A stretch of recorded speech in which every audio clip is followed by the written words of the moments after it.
It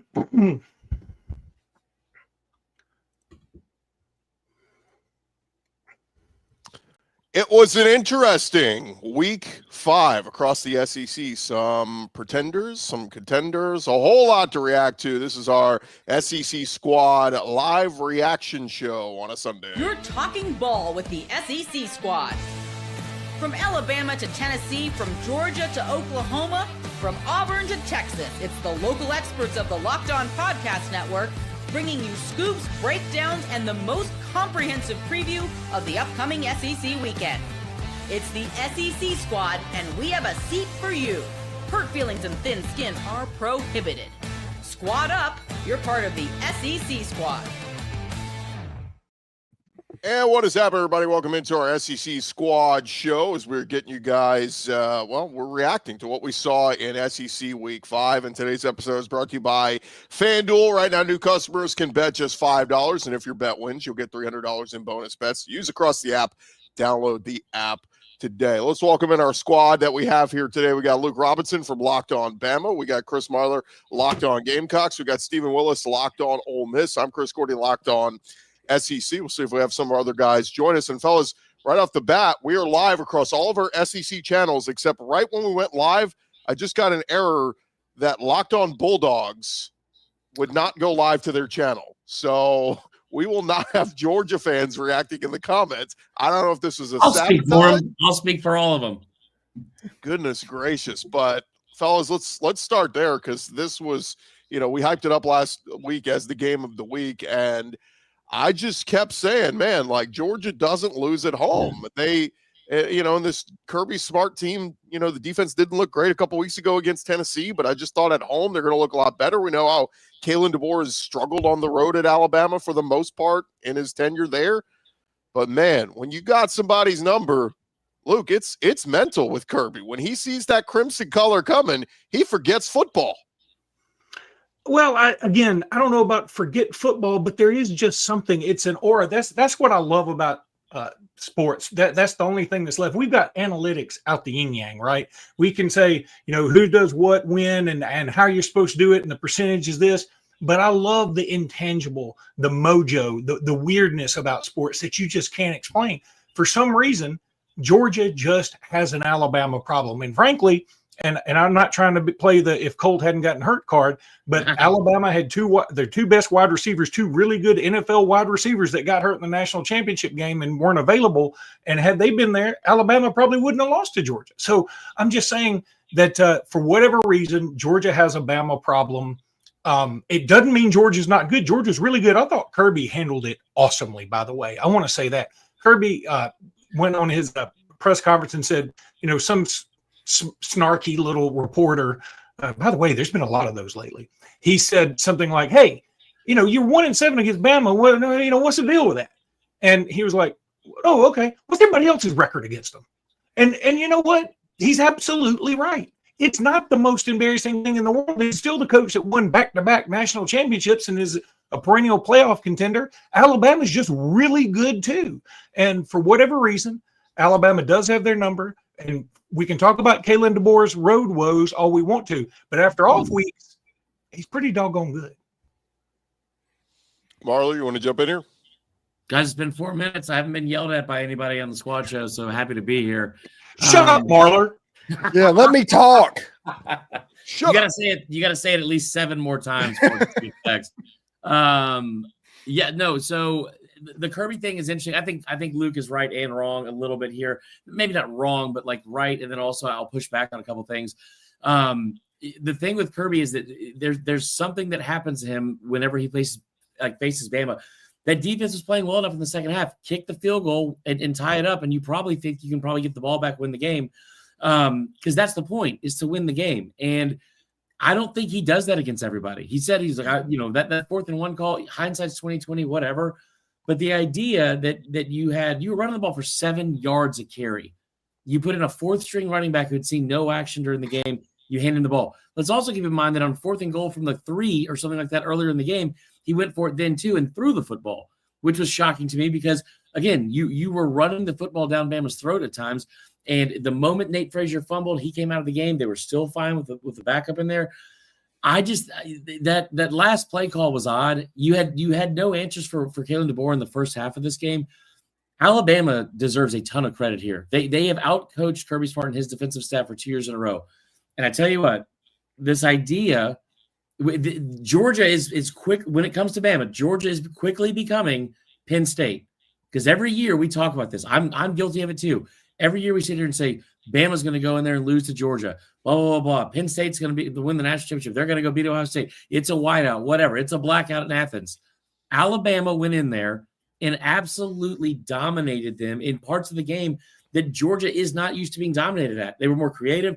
They were better. They were better coached. They had less penalties. I don't know what else Robinson's was doing. I can go on and on and on, and I probably will at some point during the show. That was an incredible win for Kalen DeBoer. Let me add something. First of all, you're absolutely right about the rushing. They were only averaging 7 yards a carry. You know why? Because a couple of times they only had to run 1 yard for a touchdown. Right. They would have about 14 yards a carry. Look, you've seen them play though, were you not impressed with how much better coached that this Bama team looked on the road, especially? Because that's been the problem. 100%. And in fact, the D is getting killed. I mean, they were getting killed all during the game by people online and everywhere. Yeah. But in the end, they only gave up 7 points. Now, offense didn't score. It was like the offense said, we did everything we could do in the first half. Now we need y'all just to not screw it up. And the defense didn't screw it up. I mean, there's a positive. I also want to add one more thing. The targeting call on James Smith makes me so irate. It's so dumb. I can't believe how dumb that was. And then to top it off, when Ellis Robinson went Jimmy Superfly Snuka on top of a pile, yes, he got an unsportsmanlike. But you know what? He targeted. He led with his head. He was a human cannonball, and we don't call that. And meanwhile, in the Penn State-Oregon game, some guy's neck got pushed back like Reed Richards from the Fantastic Four, and nobody called anything. I'm so tired of this crappy targeting rule. Yeah, I agree. It's absolutely nuts what's going on with that. And also, this game, I shouldn't have picked against Alabama last week. I shouldn't, because Kalen DeBoer and Alabama, they win games against top 10 opponents. Their problem will be when they go to Williams-Brice or something like that. That's their problem at the moment. But Alabama looked really good. Ty Simpson is having the year that I thought he would have. Yeah. And he is starting to put it together. And honestly, does he look a little bit like when Michael Penix was playing at Washington? He's just dealing the ball right. It's really interesting to see exactly his development, because he has been at the top of the SEC in quarterbacking this year. What I thought was so interesting, fellas, is Alabama was the aggressor at the start of this game. Like, they came out going, we're dictating the tempo of this game. And I was like, holy crap, what is happening here? And Georgia was stood around looking at each other like, what's happening?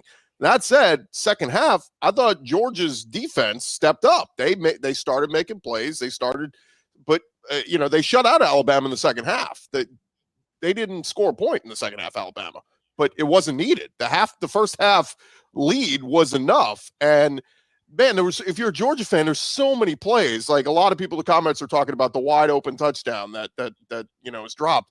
But even the Cass Jones shoestring tackle, if he keeps his balance there, he's probably going into the end zone for a touchdown. But again, Bama made the plays when they needed it. And Gordy, I tell you what, if you cover Devontae Smith on 2nd and 26, you probably win that game. If you don't fake punt to Justin Fields on 4th and 11 from your 50, you probably win that game. Like, this happens over and over and over again. And I think that Georgia fans finally get it. I think that Georgia fans finally get it, because this is the first time I've woken up and got on Twitter after this kind of game and not seen a bunch of still shots of bad holding calls that weren't called, anything like that. I think they finally had it beaten into their very thick skulls that, like, this is what happens every time you play them. I will also say I love what Steven said, and I cannot wait to get to his game, because he's just sitting over there. So just the calm. I'm so excited for you, dude. I'm so excited for this. But the thing with DeBoer as well, he brings up a great point. I think Vandy being ranked is huge, because all of DeBoer's losses keep coming to these unranked teams. And then you look at the wins. Like, I mean, Kalen DeBoer is now 16-3 against top 25 opponents. He is also 7-1 against top 10 opponents. That's an incredible job. They just have to figure out a way to keep that focus next week against. I said this is a joke a couple weeks ago, but it was barely a joke.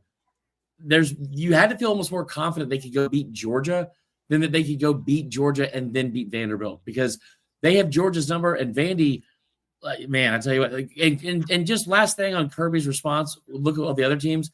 Vanderbilt, Louisiana Monroe, and Georgia all have the same amount of wins against Alabama since November of 2007. So, hey, one more weird stat: dropped passes in that game. Ryan Williams 1, Caden Proctor none. How about that? That number 11 Georgia jersey is cursed for receivers, by the way. Oh, dude, that Caden Proctor play though, like, anybody want to go try to tackle that guy? Like, good God. Well, you know what's beautiful about that? You talk about big man touchdowns, and usually it's like on a defensive lineman picking up a fumble and going, Jonathan Allen in 2015, was it 15 against Ole Miss, or 2016 against Ole Miss? And, that's all awesome. This was set up for Caden Proctor, and how about a week for him where they talk about his weight loss? I mean, all he had to do was floss his teeth and lose 10 pounds, but he gets down to 359 pounds. His goal weight was 360, and then they give him this opportunity, and they put all this trust in him, and man, it's just fun. And no, Nick Saban wouldn't do that. He did sort of do it one time against LSU when we threw it to a lineman, but that was more Lane Kiffin than Nick Saban. And I think that this team's just going to be different. It's going to have some weird plays where we give it to Jeremy Bernard, and then Jeremy Bernard throws it 2 yards to Isaiah Horton for a first down. It's not the best gimmick play you've ever seen, but it was pretty fun. I agree.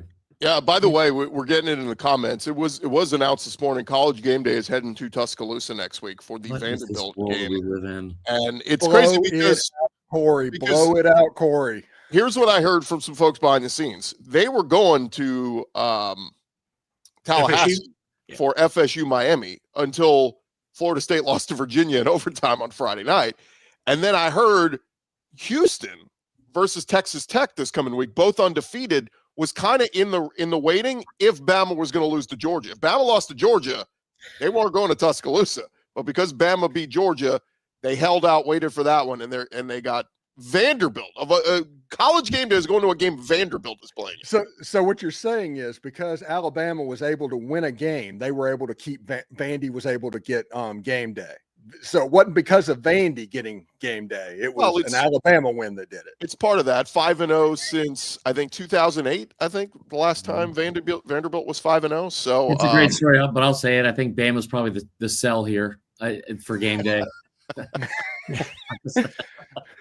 Oh, but get ready. There will be, the Diego Pavia storyline. It's going to be. But guys, I said this after week one, and again, this is why you don't overreact to what you see in a first week. Look, 5 days ago, I had LSU playing Georgia in the SEC title game. 5 days later, look at where, it's like, now, does anybody feel good about that pick? But everybody overreacted to Bama week one and the loss at Florida State and Ty Simpson. I just said, look, I talked to Ty Simpson at the Manning Passing Academy. So I was like, the kid's there. He's the leader. He's going to play. He's going to have good football ahead of him. And he came back home, and I get it was Louisiana Monroe and a bad Wisconsin team, but he got his confidence back. He got his swagger. You saw the chemistry. And I hoped on week one, not having Jam Miller hurt. And he wasn't great yesterday, but he made some nice plays. Jam Miller picked up blitzes really well. Jam Miller caught the ball when he needed to. Jam Miller, you know what he did? All he did was, he had like 12 carries. He had like 40 something yards, but they were all important. Yeah. He just made things happen. He is sort of the heart and soul of this team, and having Tim Keenan back helped a lot too. The problem is apparently Quay Russaw broke his foot, and he's going to be out a little bit. That sucks. Yeah. Also, Jam Miller, biggest play of the night. Lead blocker for Caden Proctor on that screen pass. That's so insane, man. Like, what a great play. And by the way, Ryan Grubb deserves some love too. I thought that last play. I love the fact that you had guys like Desmond Howard's like, Alabama does not want to throw the ball 40 times to win the game. And then you look at like the numbers with Grubb and DeBoer together, and that's exactly what their quarterbacks have averaged. And it's a great win. I'm not the host, but we got to get Steven going here. Well, hang on. Let's do this real quick. We'll do a quick this thing.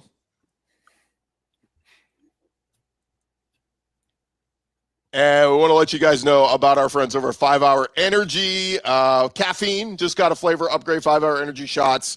deliver tasty caffeine in 17 bold flavors. Each 2-ounce shot packs the caffeine of a premium 12-ounce cup of coffee, plus B vitamins and nutrients with 0 sugar and 0 crashes. What we love most, how portable they are. When Marler's heading to a tailgate or Luke Robinson's heading to a meeting at the YMCA, he can take it anywhere he goes to get that boost when you need it. Grab the 5-Hour Energy. Enough with the boring, flavorless caffeine. It's time to give your caffeine a flavor upgrade with 5-Hour Energy shots. Get the favorites you love or be bold and try something new in store and online at 5hourenergy.com or Amazon today. Again, might be heading to college game day this weekend. You're going to need it. Long weekend in Tuscaloosa coming up with 5hourenergy.com. I've Sorry, had Luke. 3. Couldn't think of a meeting on where Luke might be going. Luke, have you ever been to a YMCA? Yeah, I mean, I used to. There was a YMCA when I used to play basketball about 30 years ago. I mean, Okay. I tried to go out and shoot basketball this morning, and it's just not. I mean, old man at the gym just isn't looking good. I mean, it's just not. No matter what I do, it just doesn't There's work. something old man in the locker room, and everyone here knows exactly what I'm talking about. If you've been to I know they're not an advertiser, but those progressive commercials with trying not to be like your parents, the best ever. It's the best ever. I imagine Luke going through the lane at a pickup game at the YMCA looking like Caden Proctor, just bulldozing through everybody. Who told you about me? Right. Well, Steven, let's get to your game. The other big game of the weekend, it was LSU at Ole Miss, and the Rebels win this one 24-19. And man, what a monster win for Lane Kiffin as the week went along. I think everybody was kind of jumping on the LSU bandwagon, saying this defense is legit. And I still think LSU's defense is really good. I mean, Trinidad Chambliss, had some good plays, had some bad plays, but the story of the game is LSU's offense. And whether it was what Ole Miss's defense did to them combined with they're just not very good right now, this is one that I think I predicted LSU to win 30-24. Guess what? Ole Miss was held to 24. It's just LSU's offense couldn't get to 30.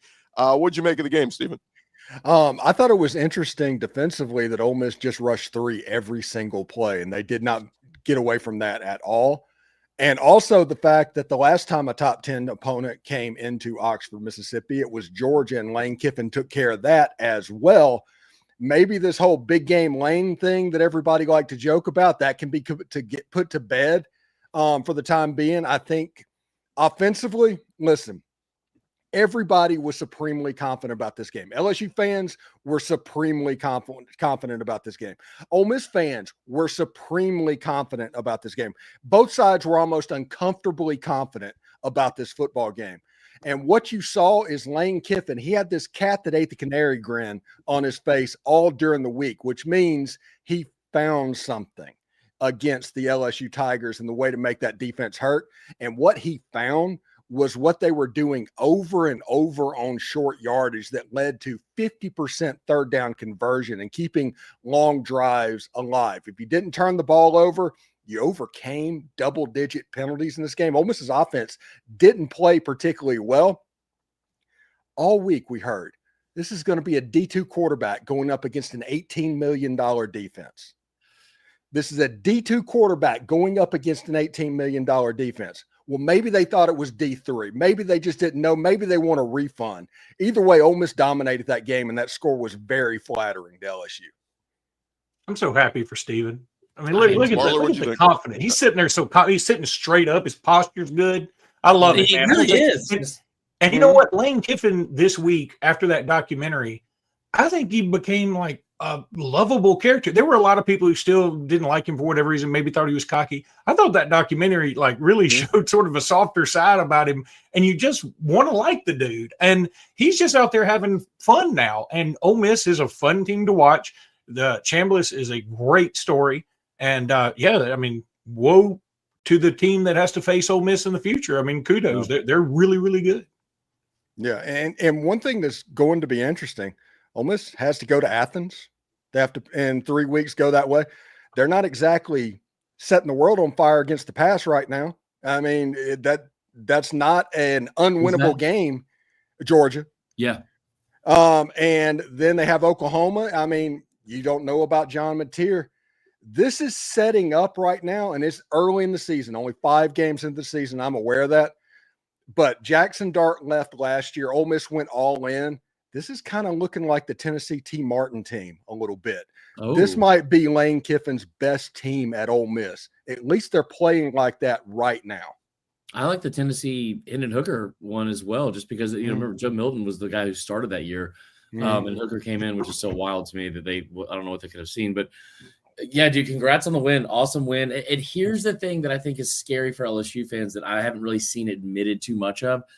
That is, this was not like this game wasn't as close as the score I think said it was. And you look at a couple things. Ole Miss had like 11 penalties or 9 penalties in the first half alone is the most I think in program history. They ended up with like 11.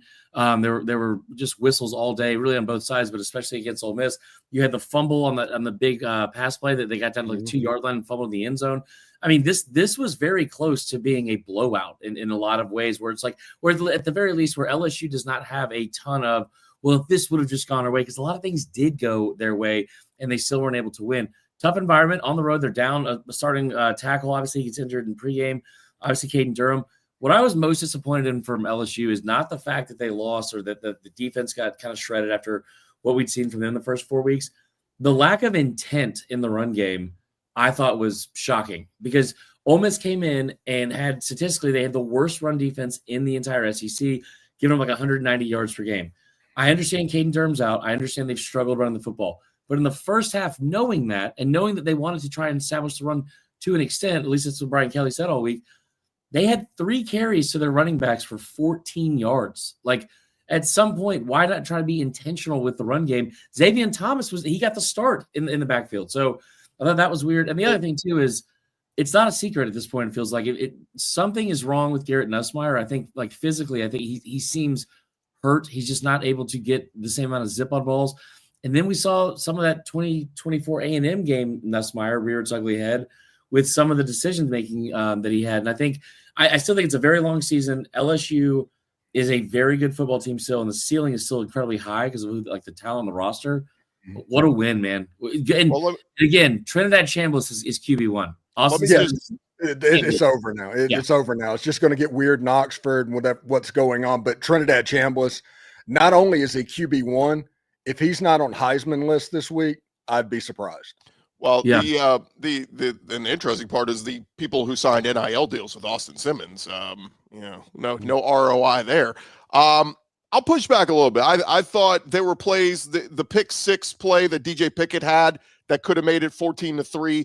I get it. He pushed back. He was running it in. Trinidad was throwing it out. If he doesn't push the receiver to the ground and just takes the ball, it's a pick 6 and LSU's up 14-3. I think that changes the whole dynamic of how that game was going to play out the rest of the way. Again, Ole Miss made the play. To me, the key, the play of the game, really drive of the game, was that drive right before halftime. Yeah. For Ole Miss to push it to 10, the way LSU's offense was struggling, was massive. That was the difference maker, because LSU held them to 7 points in the second half? And then LSU was getting opportunity in the second half, but it was field goal. It's like, guys, you're down 10. You need 6. 3s aren't gonna get you back in this game. You need 6. And so, but again, the big play of the game was Lane Kiffin, and I just caution people, because it was very Lane Kiffin.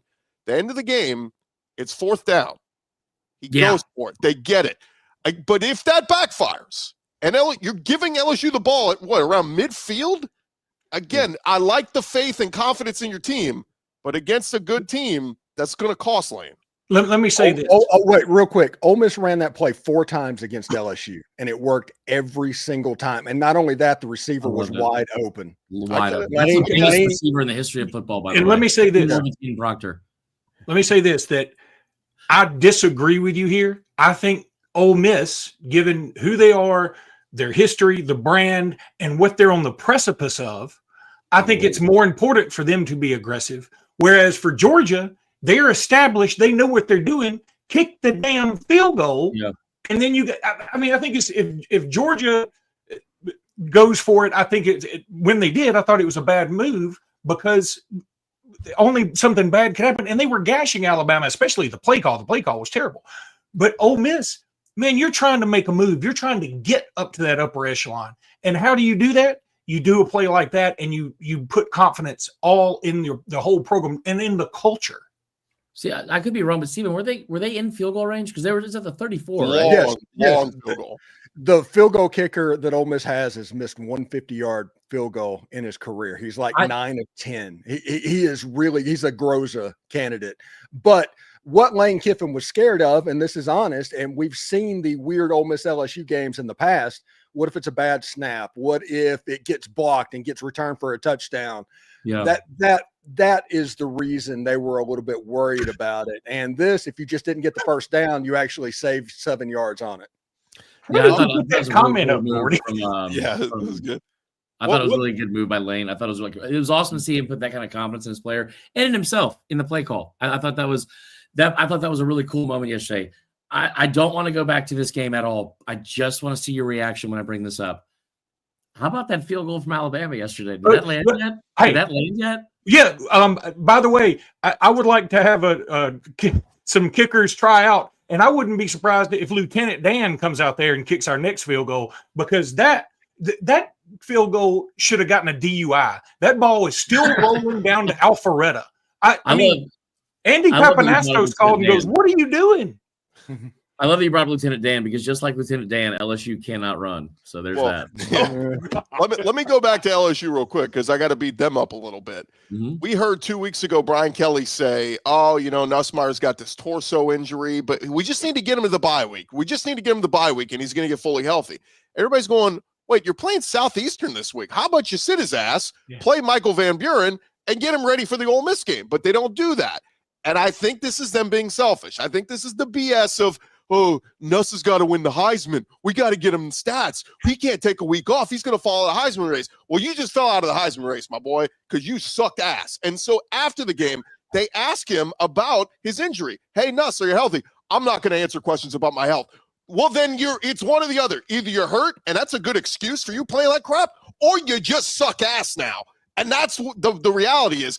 Nuss was awesome last year, a 4,000-yard passer, and now he sucks. He's letting balls sail on wide-open receivers. He's laying receivers out to dry. He got Aaron Anderson hurt in this game because he threw a terrible interception, a triple coverage that could have been an easy 3 points at least. So I just Chris Hilton. It should have been a touchdown. Chris Hilton, not the one in the sun, but the other one going in the shade. So don't sidestep this crap, Brian Kelly and Garrett Nuss. Blah, blah, blah. You said 2 weeks ago he needed a week. You had a chance to give him a week. You didn't give him. Well, guess what? Now they get their bye. Now they're going to get their awesome bye. And guess what? We might see a healthy Garrett Nussmeier in the second half, but it cost you this game. And I heard some people saying maybe you should have given Michael Van Buren a drive or two just to see what he could do. Agree or not, or disagree. If Nussmeier's hurt and he's playing like that, you're not going to win football games. LSU's going to be a 3 or 4 loss team this year if you keep especially their next game. Hypothetical. What if Bryce Underwood had stuck with his commitment to LSU and not gone to Michigan?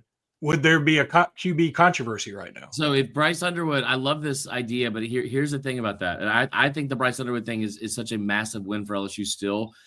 Not because of the quarterback play necessarily. I mean, keeping Nuss is a big deal, but the moment that he left is the moment that they decided to open up the checkbook and go get all those players. Like if Bryce Underwood leaves, you do not get Halsey, the safety, which is a huge pickup. You don't get to retain some of the talent. I get what you're saying. There probably would be a little bit. People would be screaming for him, Luke, for sure.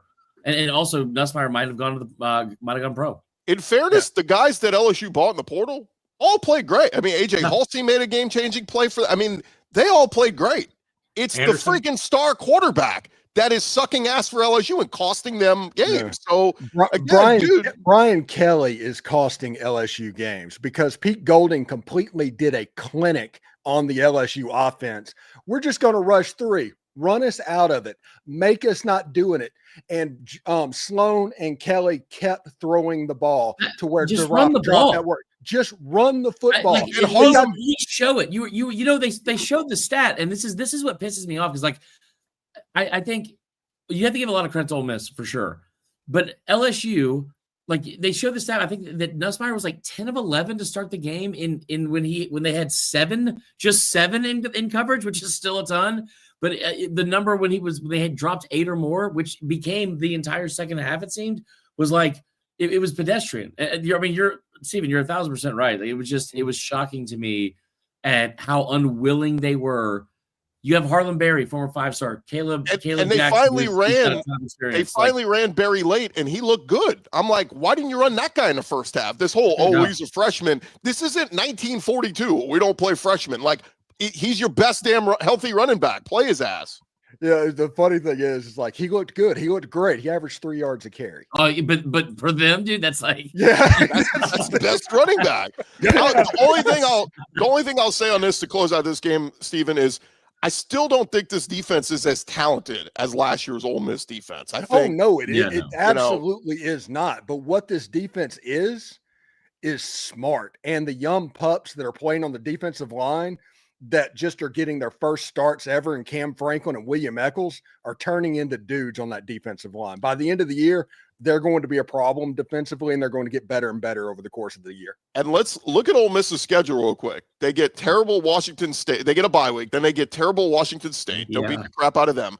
They're at Georgia, which doesn't look as scary anymore.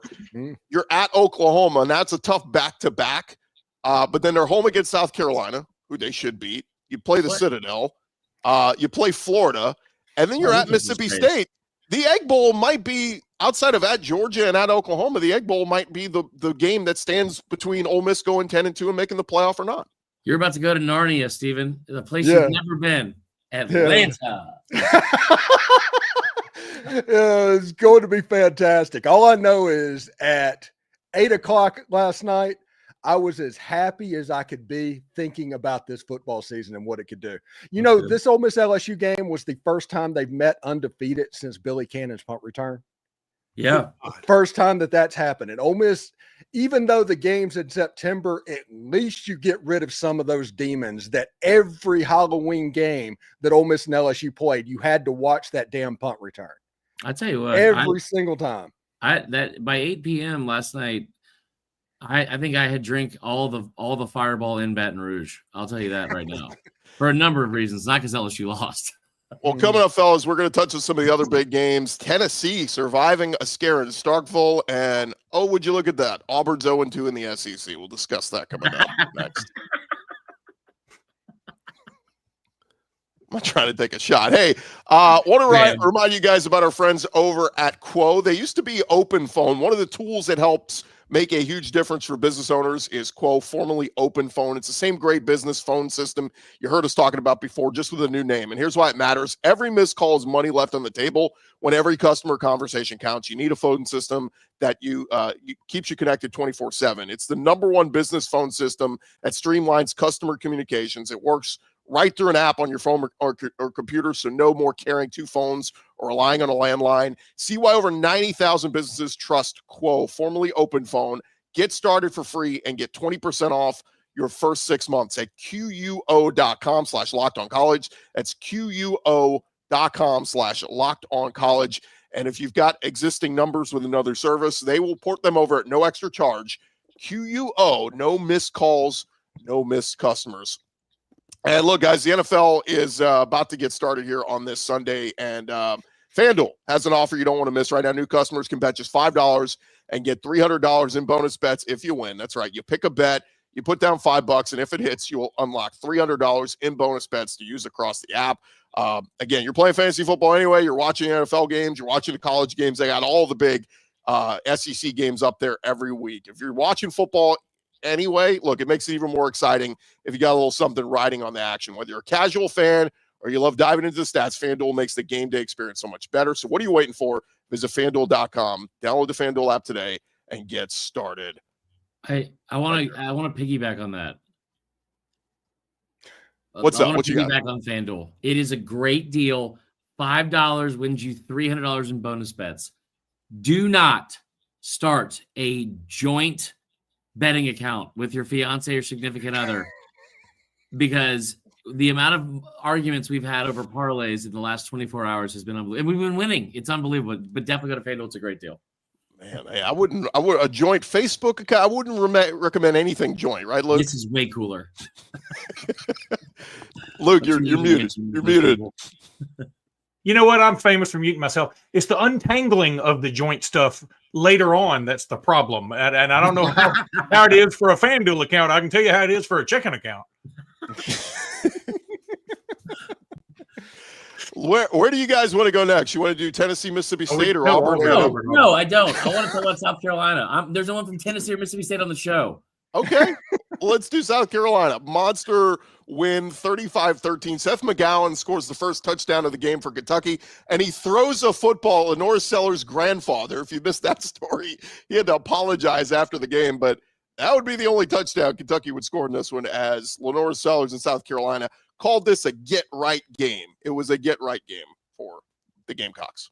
When is Kentucky going to stop just handing over bulletin board material to South Carolina for these games? Like the fact that Beamer's addressing in the postgame, yeah, and somebody brought up the fact that Beamer ball isn't a thing or blah, blah, blah, blah. We're not talking about Auburn right now.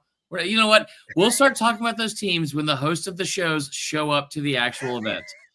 He's Get it off the chat. screen, I'm on right now. In the chat. So he won't be here. He's in the chat, but he's like, listen, it's probably about time for communion. If you're at church, get out of here. Thanks, Christopher Satterfield. Anyway, I think you suck. Oh, that's unique and funny. Very original. Anyway, this game yesterday, the biggest thing that South Carolina needed to do was figure out an identity, and they were able to do that. Kentucky's not a good football team. They're not a good football team, but they had a week off coming into this game. Not in a rude way, Stephen. We also saw in this exact weekend a year ago them go on the road as a huge underdog and win against Ole Miss. That was like, think about how you felt as a South Carolina fan going into this game. You get bullied by Vanderbilt. You had multiple opportunities to beat Missouri, couldn't figure out how to tackle Ahmad Hardy. And then you go into this week and you get two running backs that are in the top 10 in the SEC in missed tackles force, both big 215 plus type backs at Kentucky. And you were able to fix up all of your tackling problems. It's also a Kentucky team that had just 2 turnovers this season and had allowed just 3 sacks on the year. You go out and get 6 sacks. You force 4 turnovers. I thought Lenore Sellers was great. They finally ran him. He had 14 carries for 81 yards. He put the cape on multiple times, and he also went 11 of 14 through the air. So, listen, get all, like, I'm not convinced that South Carolina is going to go win 9 games like they did last year, or that them making a bowl game is still in question considering the back half of the schedule. But I just want to remind everyone here that's loving the fact that they get to talk trash to South Carolina for some reason. I didn't know that was such a popular thing to do. Everyone was saying the same thing about this team last year when they were 3-3. They got destroyed at home by Ole Miss and Stephen Willis' team. Like Stephen probably could have played quarterback better than Lenore's that day. 27-3, and then they rip off 6 straight wins. So let's just sit here and also remember that we saw this once before last year. Maybe not be the same team, but it was at least a really, really big one. And the last thing I will say too, if you haven't watched it yet, watching Connor Shaw come out of the cockaboose at the 50-yard line, less than 10 days after he collapsed at his son's football game to pump that crowd, I got chills thinking about it right now. Incredible moment for any fan, even if you don't care about South Carolina. I'll say real quick on the Gamecocks. I mean, look, they got in the win column in the SEC. Guy's tired. Tell him to get a 5-hour. Shameless plug. Talking about South Carolina's making you sleepy. Go get a 5-hour. They got tons of flavor. They're coming out with a pumpkin spice flavor. Sorry, Brody, go ahead. They were a dark horse playoff team before the season, and I think that's kind of out the window now with the 2 early season losses. Can they go on a run though and have a nice finish 9-3, 8-4? I think it's, I could talk myself into it because the Clemson game at the end of the season is, I mean, they should win that one. Coastal Carolina, they should win that one. The tough one is your 3 road trips are at LSU, at Ole Miss, and at A&M, and your remaining home games coming up are at Bama or home for Ole Miss and home for Bama. It's a tough stretch. One-dimensional LSU. The A&M team that scored 13 points on Auburn yesterday and was in a death match. That's not the right phrasing at all. Was in a cage match with Auburn yesterday. I listen. Crazier things have happened. I mean, the Ole Miss game is the one that is the scariest out of all those. I think the tough part here, though, is Marler. If they lose, let's say they lose at LSU, then lose to Oklahoma, then lose to Alabama, and this thing starts spiraling, do those Virginia Tech Shane Beamer rumors? Oh, yeah. Pop up again, Yeah, for sure. So that's all you got? That's all you got on that game? I'm fired up, dude. Listen, I unlike a lot of I guess, 13 other people that work for this company and cover these teams, we're all here. So let's go talk about those teams since they didn't show up today. It's a tough ask. It's a tough ask. Listen, I get it. You don't want to get up early on a Sunday and risk, run the risk of getting screamed at online. I get it. But we're all here. Somebody did ask, where is Clint? Man, Clint's here every week, and Georgia gets loses their biggest game of the year, and suddenly no Georgia representation. So, let's get to it because our guy Zach Blackerby, he's got church every Sunday. Let's hear his thoughts on Auburn. Hi, friends. Happy Sunday. What a brutal evening for Auburn football. Not just the team, not just the loss, but the state of the program. I mean, this is the loss yesterday. A lot of folks who were on the fence on Hugh Freeze have now shifted to be anti-Freeze. A lot of the folks that were kind of on the fence with Jackson Arnold are now saying, I don't think he's the guy. I don't think he's the guy. I mean, the way you lose that game, the lack of offense, when you have an offensive-minded head coach, when you go out and get one of the more expensive portal quarterbacks, when you have one of the more expensive wide receiving cores in the country, I don't know. Very discouraging over here on the Plains. Was Zach wearing a disguise? I don't blame him, dude. But that beard looked fake and mangy. Colored beard is a rough look. Yeah, I think he might be going into glasses. Witness protection or something because Auburn. My gosh, guys! I mean, I know it's a tough stretch to go on the road at Oklahoma and on the road at A&M, and they were in both games, but to start the season 0-2, again, the Hugh Freeze Boo Birds are. I mean, they're not going anywhere. This is rough. I think Auburn Athletic Director John Cohen is going to put a letter out and say, look, there were a lot of problems in that game. First of all, their fans were way too loud. Secondly, we had to travel a long way to get here. We should have gotten like 10 points just for coming over here. Third, the sun was in our eyes a lot. Why can't y'all put up some shade trees? What's wrong with that? I mean, look, there's no doubt that I think they had some hangover from the previous week, but also their offensive line just isn't good. They paid a lot of money from some dudes to come in, and the one dude from Virginia Tech that they paid the most for, he just can't start a play on time. And finally, the Auburn staff was like, if you can't do this, if you can't quit getting these penalties, we just got to take you out. But it was a hollow threat because they were like, if we take him out, we're going to put somebody in that's probably worse. So the best offensive play Auburn had all day was a defensive interception on the dumbest play call Texas A&M may have ever had in the history of their program. One thing's interesting. I'm trying to figure out who calls third down on Auburn's offense. We need to revisit that at this point because Auburn's offense right now is completely broken. And last I checked, listen, Hugh Freeze was at Ole Miss before he was at Auburn, so I'm familiar with riding the roller coaster. But he's supposed to be an offensive guru, and they can't pass block. They can run the ball a little bit. They got some good backs. Jackson Arnold struggling. At this point, you should have put something competent out offensively. Just period. Yeah, no, I was pissed about the interception mostly because I had my tweet ready to go at 13-3 say, this is your QB guru. This is your offensive guru. This is your self-proclaimed QB whisperer.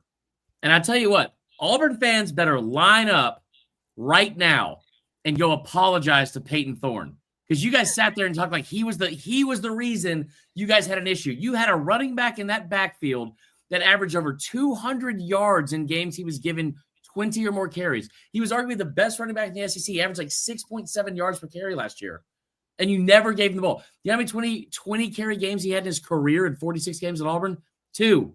So, like, if you're an offensive guru and you got that guy in the backfield and you've spent the entire year screaming about Peyton Thorne being the problem, you're the problem, dude. And you're seeing it again. You went out and bought Eric Singleton. You got Cam Coleman. Perry Thompson, former 5-star, sitting here like still waiting to develop. Like, and here's the scariest part for Auburn.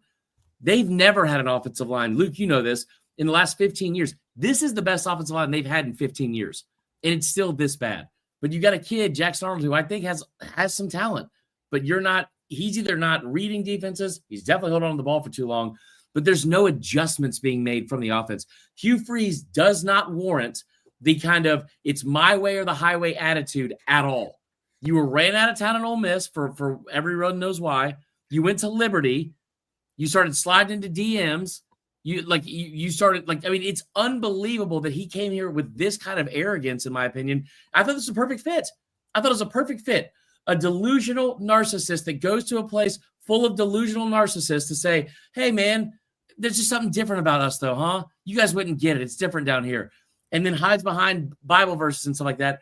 Buddy, you better start praying that they don't have that buyout money ready, because it's embarrassing at this point to not say, you know what, I'm the problem. Let's figure out a way to fix it instead of banging your head against the wall and doing the same stuff. That might be almost like he's trying to get fired. I mean, honest to God, that's not a bad gig. I mean, you get fired and you get a boatload of money and you go to the house and do whatever you're going to do. But look, the fourth down, 4th and 1. So inexplicably, Auburn had a chance in this game. It's 16-10, and Auburn had a chance because Texas A&M, again, the dumbest play call. Texas A&M fans ought to be irate about that. They missed 2 field goals, and then they throw an interception at the just so bad, so stupid. But it's 16-10. You get to 4th and 1. How do you not tell your quarterback, dude, hot route immediately, slant immediately, or you run it right up the middle, or do something? 3rd and 1, Luke. It was 3rd and 1 before that. Yeah, how do you take a sack? How do you take a sack? For the second week in a row, that's how the game ended. That's a quarterback issue for sure. But again, I love what Steven said again. And for those of you who don't get the reference, who's calling the play on 3rd downs? They were 0-12 on 3rd downs. I think they were 0-13 on 3rd and 4th downs combined. But that is pathetic, for one. Maybe it's time to do we talk about how bad Billy Napier is. At least Billy Napier is sacking up and saying, I'm calling the plays. Hugh, call all the plays. Stop trying to pass off the blame and pass off the responsibility on Hugh is calling all the plays. He just don't want the criticism for calling the plays. Guys, I want to tell you a stat that I just found. I'm not vouching for it, but it seems right. This comes from an Auburn message board, and kudos to Big Daddy 36830. Not to be confused with Big Daddy 36831. That's a zip code for sure. What an idiot. All right. Since Hugh Freeze assumed control of the offense, these are the results. Arkansas, they scored 14 points and lost. Oklahoma, they scored 21 points and lost. Georgia, 13 points and lost. Mizzou, 17 points and lost. Kentucky, 24 points and won. Vandy, 7 points and lost. A&M, 43 points, only 31 in the regulation, and they won. Alabama, 14 points lost. Oklahoma, 17 points and lost. A&M, 10 points and lost. And 7 of those essentially came off a pick six. I mean, I know it ended at the 2, but I don't know how somebody doesn't go to Hugh Freeze and say, okay, either we can just give you your buyout and everybody move on their merry way, or you let anybody, and I mean anybody else, call the plays. But Luke, here's the deal, man. He beat Bama twice at another school in the Obama administration. Of course he's got to be the guy. By the way, Auburn, to your point, they did not convert a single 3rd down on 12 tries yesterday. That's the first time Auburn has had a 3rd down conversion percentage of 0 in a game since the 06 loss to Georgia 19 years ago. So, good Lord. It is bad. Look, on the flip side, I will say A&M, I kind of gave them crap for their defense the first 3 weeks. Defense was lights out yesterday. I cannot stand, though, if I was an Auburn fan, my God, how long Jackson Arnold stands back there. Dude, do something. Make a freaking decision. You don't have 8 seconds every drop back to make a decision. It's ridiculous. Hey, the next thing from the Hugh Freeze playbook, it's going to be Deuce Knight playing quarterback, and they're going to say, "Hey, this true freshman, we're playing for the future. What? We weren't going to win that much this year. We're playing for next year." And Deuce Knight's a very good player, and Ole Miss wanted him very badly, but that is the next move from the Hoosiers. Dude, I tell you what, you may benefit at this point, and I'm not trying to be funny or say that too deep in the X's and O's. But a lot of times you get those freshman quarterbacks that haven't seen a lot of game action, especially one that they can run. And their first instinct when the pressure comes is to run and not keep their eyes downfield. That may be an improvement at this point from what you're doing, because you have someone that's holding on the ball for way too long. And that's somebody that covers Lenore Sellers for the past year and a half. Love you, Lenore. Yeah. So what do you guys think is going to happen? I mean, Auburn is 3-2. They still have to play Georgia, Mizzou, at Vandy, and Bama. I mean, is 6-6? Is that where you're putting them? Feels that way. Liberty Bowl. That's what it feels like. I would say they'd be fighting Arkansas, but they're not fighting Arkansas. No. Do they play Arkansas? Yeah, they do. No, for the Liberty Bowl. I mean, that would be funny because Arkansas is not going to the Liberty Bowl. Hey, I picked Arkansas to beat Notre Dame. That's how we all did. That was just because the Golden Dome hate. Let's jump around, guys, because we only have a couple minutes left. But real quick, Tennessee, got to give them some love, finding a way to get out a win in Starkville. But major props to Jeff Lebby and the Bulldogs. Yeah. They put up a hell of a fight. We were kind of all surprised when we saw that line was around a touchdown. It was like, gosh, giving a lot of credit to Mississippi State. The fans brought it. The cowbells were going. Man, just a couple mistakes down the stretch of that game. They were in it. They get to overtime, and I mean, look, Tennessee's run game is they're just good. They can run the football on you, and you know, I say coming into the season, Mississippi State is going to win an SEC game. Yeah, they almost won this one, so at least the rest of the SEC is on alert. Do not take Mississippi State for granted, but Tennessee, good win for them. Gutted one out. I don't want to like Tennessee deserves a lot of credit. They're undefeated in regulation still. And now they got back a little bit in this game, and it was an incredible fight, I think, from both teams. Aguilar's kind of struggled a little bit at some of the decision making, I think, over the past week or so. Here's the thing, like I don't want to sit here and praise a loss, but Mississippi State does deserve a ton of kudos because it is their 13th straight loss. I know that like it's a heartbreaking way to go out. But I mean, you think about the fact that where they were a couple seasons ago, no one in the country has had to go through what this fan base and team has with losing a coach that unexpectedly passes away before a bowl game. Then you hire somebody, you fire him a year later. And they think about this too. Lebby, an offensive mind, an offensive guru, as Hugh Freeze would call himself. Lebby goes out there and you lose your best two receivers to A&M and Mizzou in the portal. And still, the fight they had yesterday was awesome. But again, also credit Tennessee because they were very, very resilient in a very hostile environment too. Yeah, if we want to talk about battered Aggie syndrome, oh man, Texas A&M does not do very well against schools from Mississippi, and Mississippi State plays Texas A&M on Saturday. Oh, the Jackie Battle of the Maroons. A few other games here to mention. How about Vanderbilt? They were in a dogfight with Utah State for a little while. I kept checking. I'm like, when are they going to pull away? And they did in the second half. They went 55-35. But Diego Pavia, 5 touchdown passes, rushed for 79 yards and a rushing score. They are absolutely red hot. This ain't your daddy's Vanderbilt, and they're coming into Tuscaloosa, man, feeling themselves. Well, it's a quarterback who's my daddy's aged Vanderbilt, because Diego Pavia is 57 years old, but he is really awesome. And this team is fun to watch. The tight end is really good too. They just played tough, and Alabama better be ready. And they're already going to be down Quay Russaw. James Smith's going to have to miss the first half because that borderline criminal targeting call. Alabama's got some other injuries, and Alabama's also the team that's going to have to outscore you.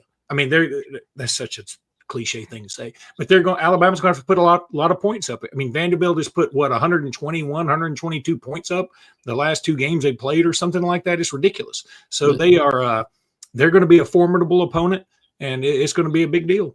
They're running the score up on people. This is not like a 5-0 Vanderbilt team that is eking out wins. I mean, like you can sit here and say the competition hasn't been great, whatever, but like they are not eking out wins. Every single win by 20 plus points. I mean, they put up 70 for the first time in 105 years or 107 years last week. That's pretty good right there.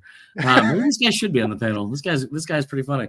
But I also think too, the concern here, Luke, is if you're a Bama fan, especially Pavia is going to go out there every single week. He had 5 touchdowns yesterday. That kid is automatic to go complete 67 to 70% of his passes, get you 2 touchdowns, and most of the time not have a turnover along with it, like over the past 2 seasons, right? But more so, they are a physical team. They were a physical team last year against Alabama and ran the football. They stay ahead of the chains. They don't make a ton of mistakes. I'll tell you right now, if Vanderbilt had the ball on 4th and 1 inside the 10, I don't know if Clark Lee kicks the field goal, but if they run the football, they probably get the first down because they will line up and beat you and they did last year against Alabama. So it's been an awesome story, man. I think they've already hit their over too for their season win total. Yeah, let me just like I said, Corey, go all out this weekend and this week. 2 shows a day, Corey. On Mizzou, they got a win over UMass yesterday. Nobody watched it. They improved to 5-0. Ahmad Hardy with his 5th straight 100-yard rushing game. He has been awesome. They get a bye week, and then they are playing Bama in Mizzou. So Bama's next 2 weeks are game day home against Vandy and at Mizzou, which is going to be a tough one. So and then Tennessee at home. Yeah, so there's no rest for the weary for Alabama, but I just bring that up because Mizzou, God, they still don't leave their stadium for another couple of weeks. It's insane. Yeah, well, and not to make it about Bama because Mizzou deserves a ton of credit. I saw somebody a while ago in the comments say, why can't we get any Ahmad Hardy Heisman talk going? Like, in my eyes, that talk started 2 weeks ago. This kid has been awesome. If you didn't see it coming, that's on you because you didn't want to pay attention to Mizzou, like a lot of SEC fans really never want to do. But like the writing's on the wall, it was going into the season. Like a running back at Mizzou has finished in the top 4 in the SEC in rushing every year that Drink's been there, including 2 guys that I think led the entire conference in rushing. So what he's doing right now, 7 yards a carry, 146 yards a game, 9 touchdowns. Man, like he deserves to be squarely in the middle of the Heisman race, even though we haven't hit October yet.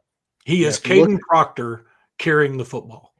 He's actually Cody Schrader carrying the football. That's what Drink is recreating.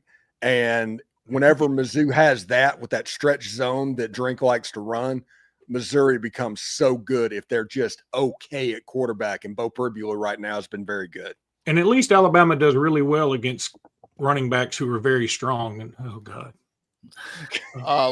Last one, guys, the one we didn't touch on, that Notre Dame Arkansas game. It was the early game, and my God, did that thing get out of hand in a hurry as Arkansas gets steamrolled 56-13. They are now 2-3, and I think Sam Pittman is dead man walking. The question is, does he make it to the end of the year? And kind of this is a race now.